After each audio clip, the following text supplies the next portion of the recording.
Welcome to another exciting episode of the NIDS View, a weekly show of the National Institute for Deterrence Studies, where we are advancing peace, promoting stability, and helping you to think deterrence. Each week, we will discuss and analyze a recent topic and provide insight to how it affects our national deterrence. The view of the hosts and guests are their own. We hope you enjoy the show. Welcome back to another great episode of the NIDS View. Of course, I'm Adam Lowther along with Curtis McGiffin, and today we have changed out one Jim for another Jim. So Petrosky is not with us today, but Jim Klingmeyer is with us today. And, you know, Jim Klingmeyer, not Petrosky, he's gone, came to us with, he's one of Curtis's contemporary Air Force officer contemporaries. And he said, I want to talk about a topic, for many of you, you're familiar with the threat of war that recently was, of course, solved by President Trump is what, that's what we're told, that he negotiated peace. But there was an attack by a Pakistani terror group, and then India responded by bombing Pakistan. And then there was concern, well, hey, can this continue to escalate and go nuclear? Well, Jim has some experience with that. And so we thought, let's have a discussion about this, because this is, for the longest time, most of us thought that an India-Pakistan conflict was going to be where nuclear weapons were used in war the next time. Right. And then, of course, Ukraine changed that, and then we said, well, maybe it's going to be the Russians using it in Europe. But again, we, as of the last few weeks, we thought, oh, well, maybe it will be India-Pakistan again. So, Jim, welcome to the NIDS View. Thanks for joining us. Thanks for bringing us a great topic. And so before you sort of kick off giving us a little background on, exactly what's going on in India, Pakistan over this Kashmir attack, give us a quick bio on who you are so that our listeners know a little bit about your background. Sure. Happy to do so. So I retired out of the Air Force after 30 years. My experience in Pakistan came from, I was stationed in Japan, was supposed to be assigned to National War College in D.C. and got diverted to go to the National Defense University in Islamabad, Pakistan, as the American student for 2011-2012. I know this sounds a while, like it was a while ago, but things don't really change that much. The actors are all the same, just the date on the calendar changes. It was an interesting experience being there at that time. We had just killed Osama bin Laden. So I was not a favored student there. And in fact, the gentleman who pinned me on to colonel while I was in Pakistan, in front of the Pakistan military, was the former commander of Dev Group. And so that went over like a rock as well. But it was kind of our way of saying, hey, we're here. And I tell you, when you look at Pakistan and India, everything goes back to 1947. It really does. I mean, when partition occurred. So to kind of, if it's okay, just a quick history. Please. The British Empire after World War II withdrawals can't afford to run all of these countries overseas. And so in 1947, Pakistan and India became Pakistan and India. In a period of about, I would say, several weeks, the estimates are up to 1 million people were killed, both Muslims traveling to Pakistan and Sikhs and Hindus traveling to India. It was a bloodletting, and it's never really, at least on the Pakistan side, they've never really let that go. Everything goes back to then. And then when you look at Kashmir, the contested region, I've been up there when I lived there. Beautiful area, but it is no joke. It is a hostile environment, both on the Indian side with the way they treat individuals on the Indian side, and on the Pakistan side, the way they treat non-Muslims in that region. If you look at the demographics of it, 1947, Pakistan becomes a nation, and then Bangladesh, which is now Bangladesh, was eastern Pakistan. And so one of the wars that was fought, or conflicts, I I wouldn't call it a war, but a conflict was fought over eastern Pakistan becoming Bangladesh, and Pakistan lost that war. Of note, Pakistan has lost every conflict that they've ever fought with India.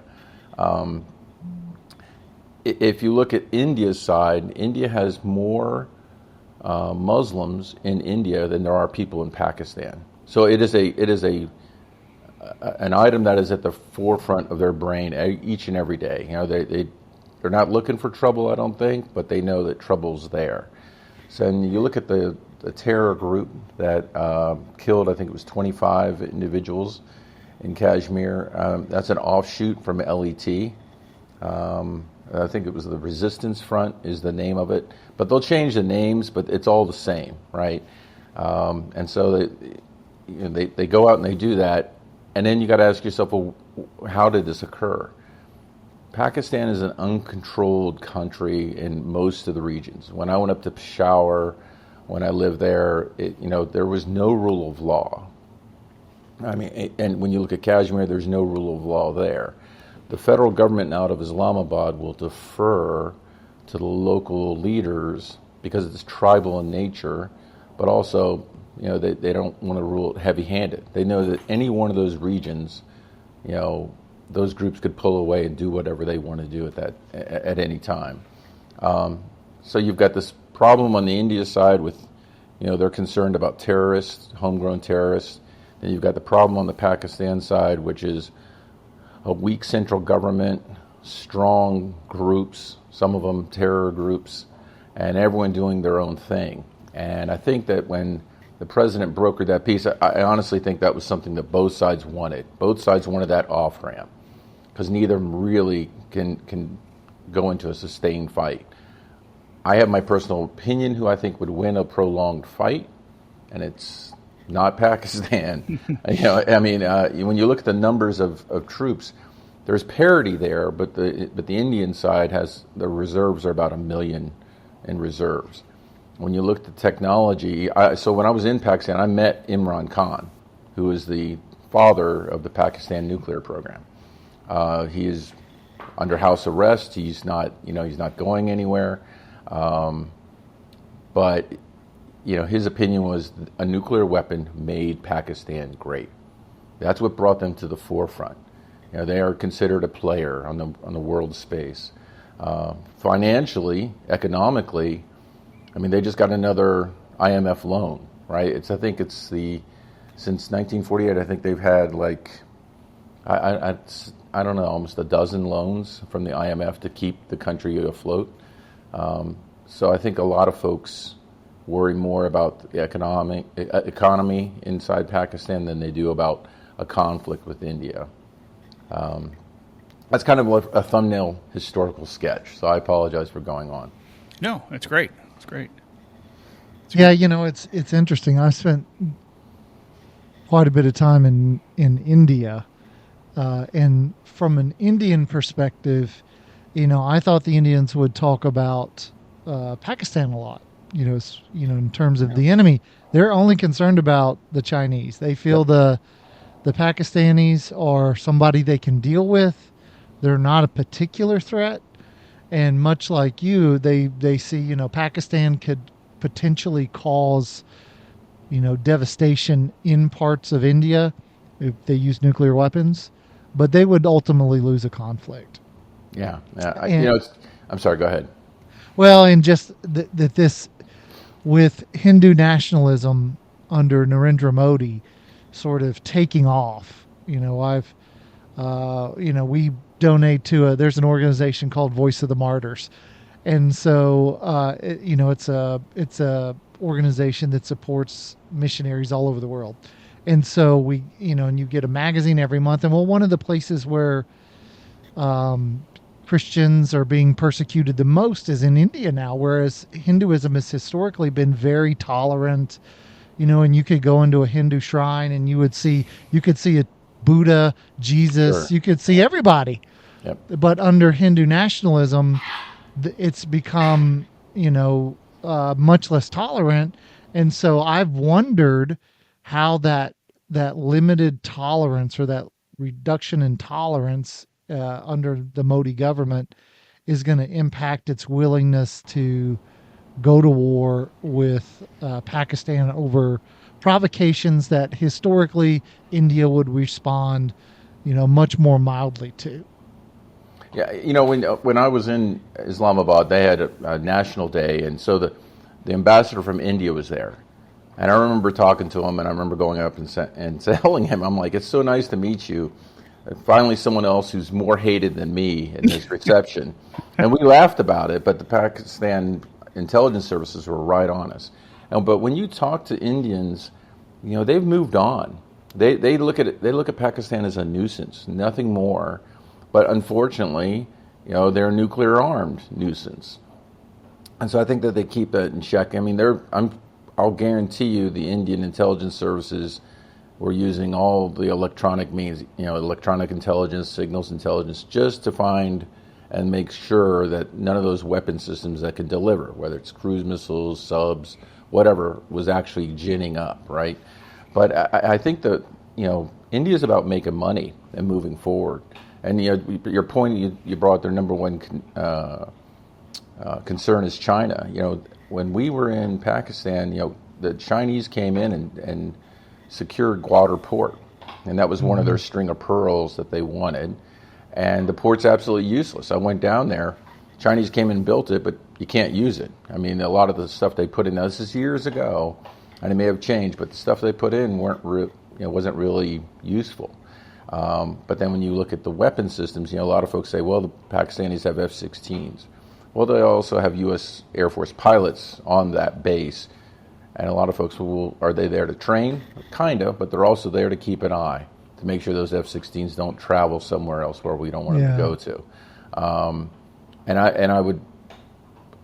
I would find it hard that an F-16 would be able to take on the Mirage with a nuclear weapons, payload and be able to deliver it on target in somewhere in India without probably not making it.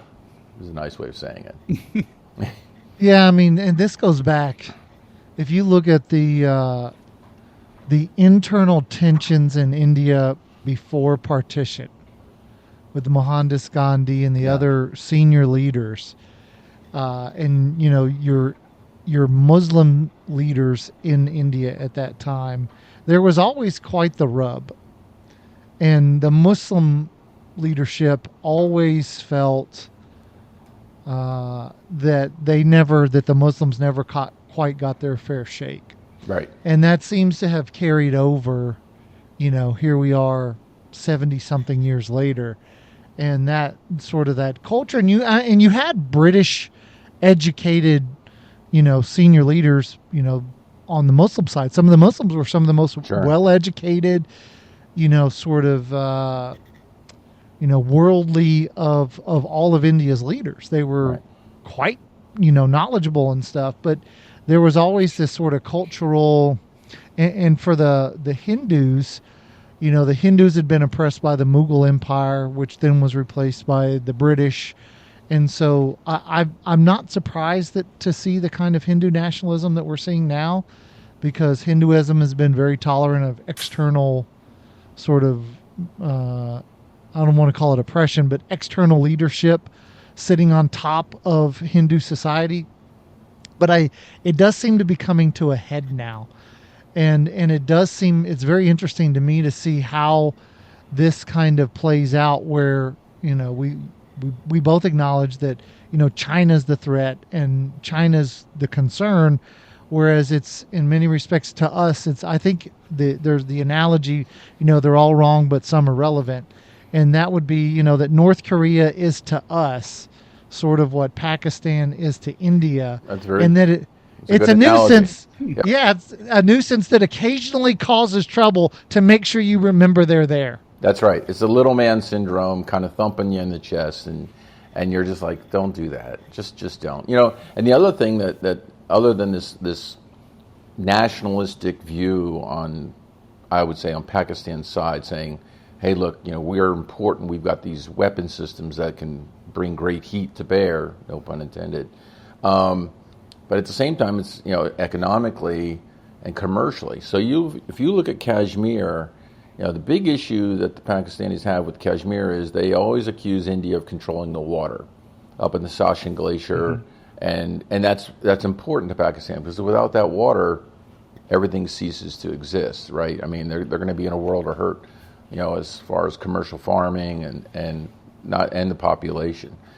I'm not really aware of the Indians, restricting water use. Over the years, they have redirected some of the water, but they haven't turned it off. But again, it goes back to, I would say the number one concern, if I was in India, would be, the economic problems and the rule of law inside Pakistan. The reason they have to keep taking IMF loans and the reason they've never really been able to secure their position in the world where they think they should be is that there's no tax base. There's no tax base inside Pakistan. If you have a house here in the United States, you have to pay property tax. If you're in Pakistan and you don't finish completely and you're building your house, you don't pay taxes on it. And the Pakistan tax, appraiser will come to you and say, are you ready to pay your tax? Well, no, I'm still building it. And that could be 50 years, 60 years, 100 years. So there's very little tax for them to bring in to be able to pay for things. The one entity that does work well in the Pakistan is the military, without a doubt. And the military keeps that country moving and keeps the country, for the most part, contained. I would think that probably ISI, the Pakistan Intelligence Service, probably was aware that there was some sort of rumbling in Kashmir. But the further away you get from one of the big province capitals, Peshawar or Lahore, it gets tougher because they may not have the insight that they need. So it's possible that the Resistance Front is what they're calling themselves, which is an LET offshoot. Maybe they acted independently, but nonetheless, they killed a number of people, Indians, and so India was obligated to respond. And I think this was 4 or 5 days, this latest conflict. Both sides claim victory. Both sides walk away happy with, we showed them. Well, let me add to this just a couple of thoughts here and a question or two for you based on your background, which is quite relevant to our conversation, and that is. I think what seemed to get the world exercised, even the vice president here, J.D. Vance, said that, this is really not our problem. We're going to let them sort of sort it out until it became a potential nuclear escalation scare. And I think that was largely driven by India's, targeting of some areas near its Nurkan base outside of Islamabad, which I guess houses the headquarters for their strategic division, which is sort of the nuclear entity. I mean, there were nuclear weapons there. My understanding is they're spread out across the country. Right. And we know that Pakistan's, as you've already said, it was, is one of their most prized possessions is their nuclear capability. Their past leaders have said, we will eat grass in order, if that's what it takes, right, to get it. What is your comfort level on the security of Pakistan's nuclear weapons? Do you, having been there, I'm sure it came up in conversation, obviously, with what you can talk about, in order to, maybe some of our listeners tend to believe that Pakistan's weapons are, dangerously cared for, or on the verge of being stolen by something or other. I think that's far from the truth. What are your thoughts? Yeah, I think that. Do I think they're contained? I do think they're contained. I don't think they're in a warehouse just with a conscript guarding the door. Right. Having said that, I think the latest number is about 170 to 190 weapons. And and those can be delivered in a number of ways. Cruise missiles, ballistic missiles, aircraft, even submarine cruise missiles off subs. When I was there, it was kind of like the third rail. I remember asking, joking, with their strategic force folks who I was in class with, like, tell me where the nukes are. And they would get really quiet because they view us all as like we're always trying to find out Right. inside information. I think that they probably got a pretty good handle, and I would venture to say that we have had some role in that. Yes. We have had some role in going in and advising them on how to care for them, how to maintain them, more importantly, how to secure. It makes me think of, when the wall fell and the Soviet Union was no longer the Soviet Union. We went in and kind of trained the trainer, secured some things, and made sure that one wasn't going to go missing. And that is the big concern. The individuals who work with their weapons are vetted. I mean, significantly vetted. Not just the officer, and not just the members who are in those facilities, but also their families. If they even feel that there's something wrong in the collective, just anything small, then that guy is going to get bounced in a nanosecond. So I mean, I think there's a professional core of military who watch over this and maintain this. I don't think that we ever came close to that on this latest conflict. My concern, to answer your question, Curtis, is if one goes missing. That's my concern. Yeah. And we know that Imran Khan was the father of their program, but he didn't create this technology on his own, right? This came from overseas. Right. And so we know that, in my mind, Pakistan wanting to be relevant, who are they going to train? They may not, take an actual weapon, right? But that somewhere in the Middle East, I'm sure there is an exchange between countries and Pakistan officials with that technology as they want to build their program. And I venture to say that one of those countries is a country that just cut a huge economic trade deal with the United States. I think that they want that because they rely on us for security, but that to me is a greater threat because that's a religious threat versus a governmental disagreement or a military disagreement.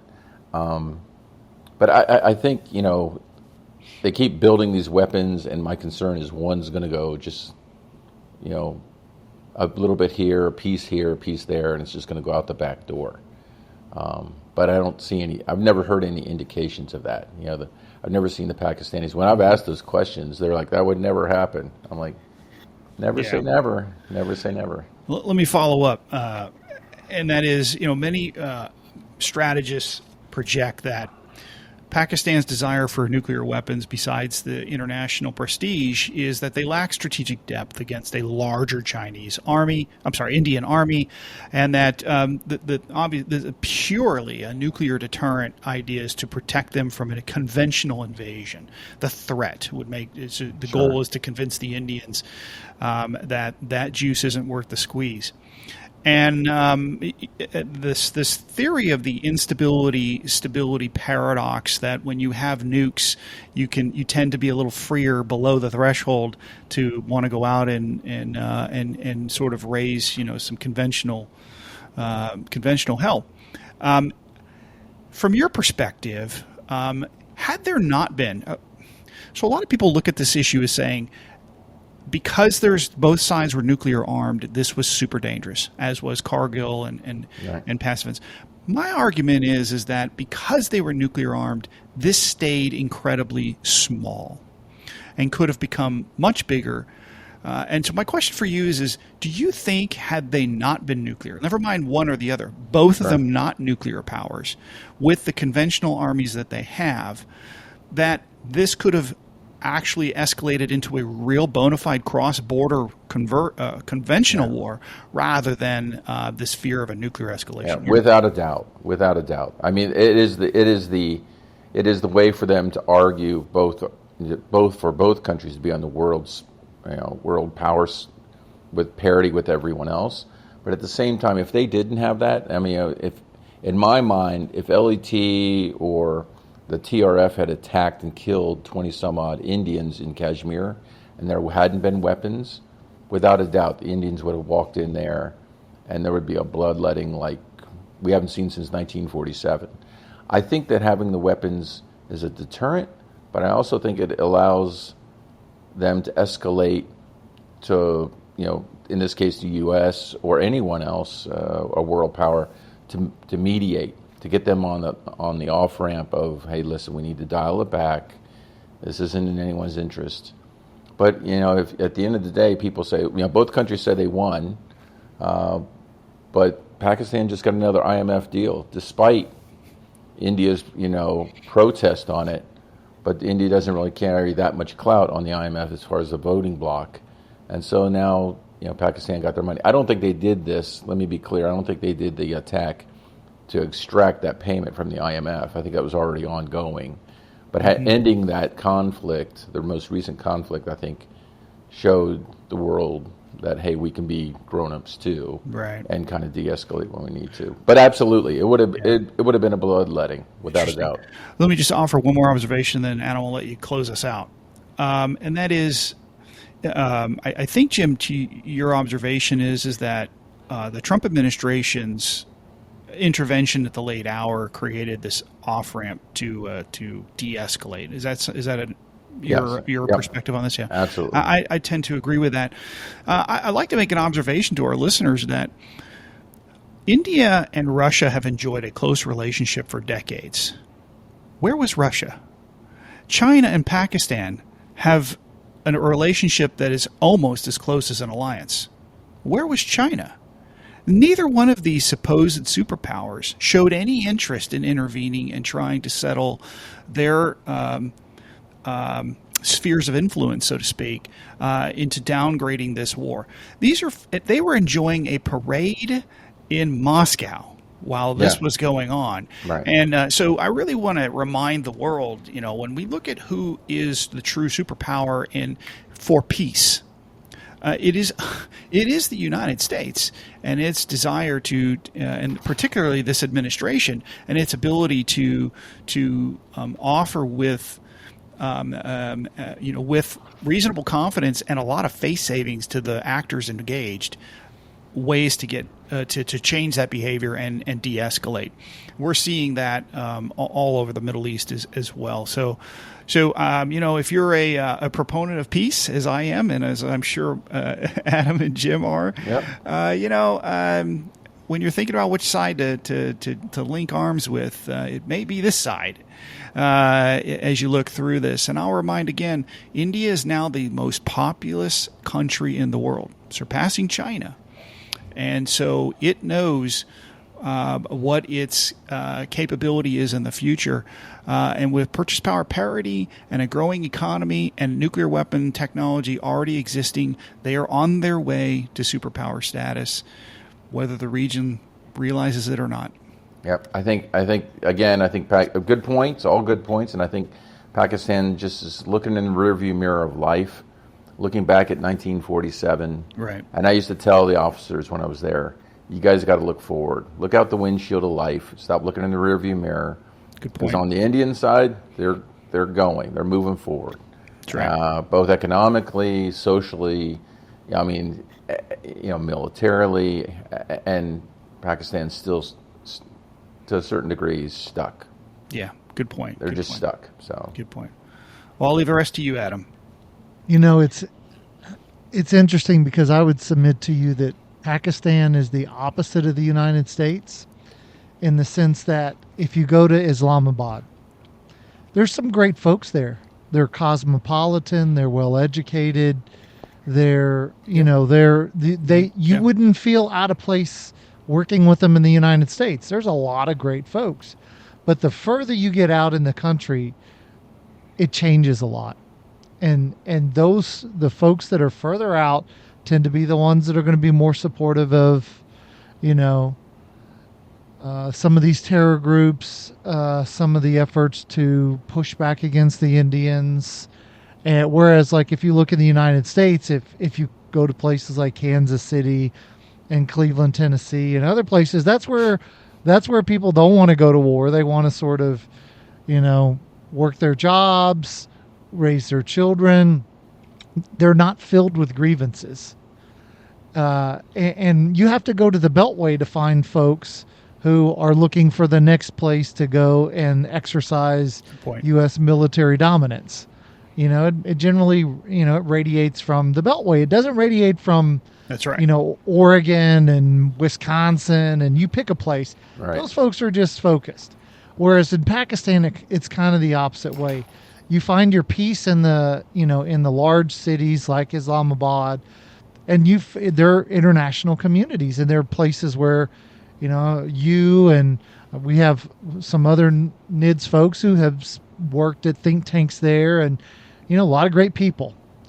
But how do we the question is, well, not how do we, but how does Pakistan get that kind of cosmopolitan thinking and focus out to the Northwest Territories and places like that? That's a big challenge. It's a tough equation. I mean, you're absolutely right. The viewpoint of the folks in Islamabad and Karachi and Lahore are they've traveled. A lot of folks, a lot of the military generals still go to war colleges here in the United States and in Great Britain, right? And they still view themselves sort of like loyal British subjects. They like that, but at the same time, you have this problem in Pakistan. It's a religious, secular state. Everything revolves around the religion, and that's the difference. I think in Islamabad you have this cultured group. Out in the hinterland, not so much. And they look for answers, and the people who are providing and putting food on their table or helping them out are not the government. They are, the local leaders of pick a group, whereas it's reversed here, right? Right. And I think to answer your question, or how is it going to get fixed? We've been going at it for a long time. I was there when USAID was still in effect, and they were going out, handing stuff out to villages, and the folks took it. They would take the products, but it never changed their view. And it's going to have to be a generational thing. Mm-hmm. The generation today in Pakistan, they all have cell phones, right? They all have cell phones. They know what's going on. You don't need a VPN to be able to look at CNN or BBC when you're living inside Pakistan. So it's going to have to take that informative. Curtis, it's like when we all learned going to war college. It's DIME theory, right? Diplomatic, information, military, and economic. And it's going to have to be an informational piece. It's going to have to show folks inside Pakistan, and look, this is what's happening. It's kind of like Adam, you brought up North Korea, or I think it was Curtis brought up North Korea. Adam. That the folks there have no idea what goes on outside their borders, That's most right. of them. And I think it's the same thing in Pakistan. And I think the Pakistani government is concerned about that, right? Because once these folks do realize what's going on and what's within the realm of the possible, they're not going to be happy. Mm-hmm. So going back again yet to the military, I'm pretty sure they keep a tight rein on that. I'll tell you, in the 3 years that I taught at National War College, we always had a student from India, a student officer from India, and a student officer from Pakistan. And they get along, right? They always got along. Yeah. And lots of times they were sit together in the auditorium, and because they shared a culture, despite the whatever religious differences or political differences, but they still shared that British culture, as you mentioned. Right. And in some cases, I don't know. I was just maybe a little ignorant too. But even their uniforms look similar to me, and probably because of the British influence. So, but in any case, I found that to be just very, very interesting in how they would. And I noted that neither one of them spent a lot of time with the British officer. That is so true. That is so true. They view the Brits as it was an occupation, and they love the pomp and circumstance. Yes. I mean, the Pakistan's got the their National Guard is based on the British model, right? And so but you're right. And when they're together overseas, they'll hang out together, eat at each other's house, but when they go home, it's a they both get debriefed, and they're both okay, and they say you will not contact the other person, and it's unfortunate. It's unfortunate, but I think that this latest conflict, though there will be others, there will be others. Yeah, I don't see, unless something out of left field occurs, I don't see them escalating or wanting to escalate to Right. exchanging nuclear rounds. I worry more about one going out the back door and ending up somewhere where we don't want it to be. Yeah. Well, one last observation on relationships and the value of these educational institutions. When I was a young major and a wing executive officer, my general officer, who I was his exec for, after and I can't remember, I think it was in the 2003 timeframe when the big earthquake occurred in Pakistan. In the Swat Valley. Yep. Yeah. And I remember him coming out to me and saying, I need you to get me a connection to this phone number in Pakistan. And he explained to me this was a classmate of his from Air War College or National War College, one of the schools, I can't remember.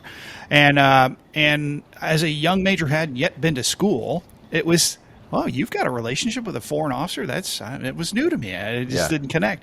And I remember working the system to try to get, this is 2003, how do I get a DSN connection and blah, blah, blah. And it took me a while, but I got there. And then I could hear him on the phone. He had his door open, so I eavesdropped a little bit. I'm not using any general's name, so which general I worked for doesn't know this.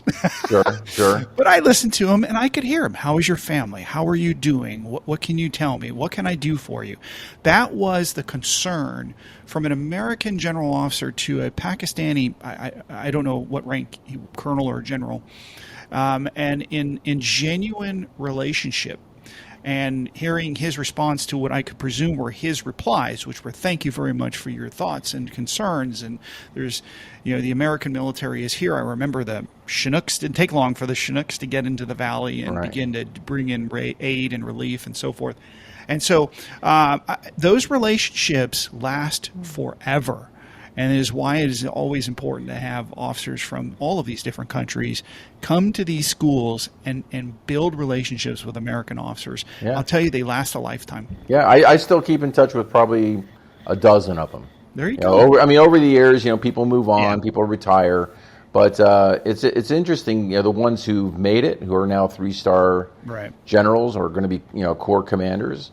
And I'm like, I went to school with this guy, and a solid individual, but they've got their marching orders on what to do and what not to do. So out of courtesy, I don't call them because I know that's just going to be a burden. They're going to have to report it, and folks are going to ask them why. Right. Well, we went to school together, but it was a fascinating tour, a fascinating time for me to go to school there. Yes, and to be a student there. An incredible opportunity for sure, Jim. So thank you for sharing that with us. Yeah, thank you. Thanks. Adam? All right, Jim Klingmeyer, Curtis McGiffin. Great episode, great discussion. I'm sure there are folks out there listening to us who want to engage. Maybe you're like, you guys just don't know what you're talking about. Go ahead and maybe send us that email, sure. nids@thinkdeterrence.com, and we'll send it to Jim, and he can respond. Absolutely. Each and every one of them. I'll take the hate. So, of course, thanks, everybody, and thanks for listening. And, of course, as always, we want to remind you to think deterrence. Thanks, guys. Thank you for listening to the NIDS View. This show is produced under the NIDS Podcasting Network, a division of the National Institute for Deterrence Studies. NIDS is a 501c3 organization dependent upon donations to provide this podcast and bring about awareness of the peacekeeping value of U.S. strength and our national deterrence. You can catch all of our podcasts or provide feedback at thinkdeterrence.com. I would like to thank our producer, Kimberly Charrington, our sponsors, and all the fantastic members of the National Institute for Deterrence Studies for making this podcast possible. Stay tuned next week for another exciting and informative The NIDS View. The NIDS Podcasting Network.